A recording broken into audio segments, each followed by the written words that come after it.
চোদা কয় কি? বাংলাদেশের এক হুজুর কি বুঝলেন, মাঝে মাঝে ডিজে জিকির করে।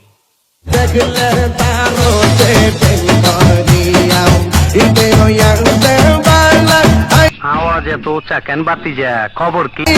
তার নাম হচ্ছে গিয়াসউদ্দিন তাহেরি, নাম শুনেননি? এত বড় বড় কেক দেখছি ওই হুজুর জন্মদিন পালন করছেন কেক কেটে। বাপের বেটা হলে এসো বাংলাদেশ থেকে আমার মাদ্রাসায় আমার সাথে বসবে, তোমার মতো গিয়াসউদ্দিন তাহেরিকে এমন জায়গায় ঢুকাবো তোমার আর কোনো অস্তিত্ব থাকবে না ইনশাআল্লাহ। একজন বড় স্কলার বাংলাদেশের, তার হচ্ছে শেখ আহমদুল্লাহ। আমি মাঝে মাঝে গাড়িতে তার বক্তব্য শুনি, খুব ভালো বক্তা শেখ আহমদুল্লাহ, খুব সুন্দর কথা বলে ধীর স্থির ভাবে। তো তিনি একটা প্রোগ্রামে বলেছেন আল্লাহর হাবিব সাল্লাল্লাহু আলাইহি সাল্লামকে আল্লাহ তাআলা 40 বছর বয়সে নবুয়ত দান করেছে। কত বললাম? নবী হয়েছেন কত বয়সে? 40 বছর বয়সে। 40 বছর পর্যন্ত উনি নিজে তো নবী ছিলেন না। যারা মনে করেন আমি ফিতনাবাজ, আমি ফিতনাবাজ নই, আমি ফিতনা করি না। আপনি দেখুন একটা পাগলা চণ্ডী আছে বাংলাদেশে, তার নাম হচ্ছে গিয়াসউদ্দিন তাহেরি। কখন যে ড্যান্স করে, কখন যে কেক কাটে, কখন যে নাচ করে, ও হারামখোর নিজেই জানে।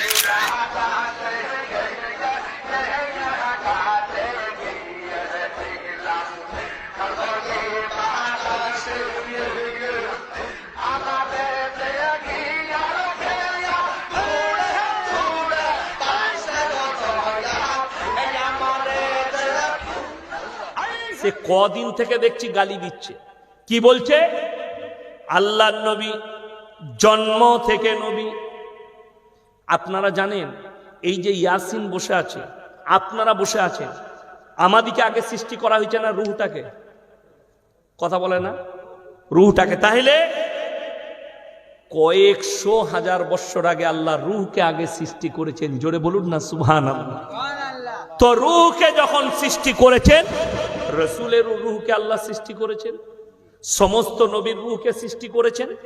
আর নবীজি জন্মানোর পরে আল্লাহ জানেন এটা আমার পয়গম্বর হবে, ঠিক কিনা কথা বলে? আল্লাহ জানেন পয়গম্বর হবে, এবং তিনার বংশধররা, পরিবারের লোকরা বুঝতে পেরেছিলেন ইনি কোনো সাধারণ ছেলে নয়, ইনি একজন মহামানব হবে। এটা তারা অনুভব করেছিল। আল্লাহ নবুয়ত দিলেন। যদি জন্মানোর পর থেকেই তিনি যদি নবী থাকতেন, তাহলে কোরআনটা নবুয়ত পড়ার পাওয়ার পরে কেন অবতীর্ণ হলো? এই পাগলাকে বুঝাবে কি? আসল কথা তা নয়। কি বুঝলেন?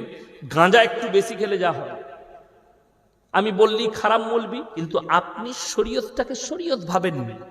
আপনি নিজের মতো করে নিতে চাইছেন। মন চায় জিন্দগি, মন চায় জিন্দগির নাম ইসলাম নয়, রব চাই জিন্দগির নাম ইসলাম।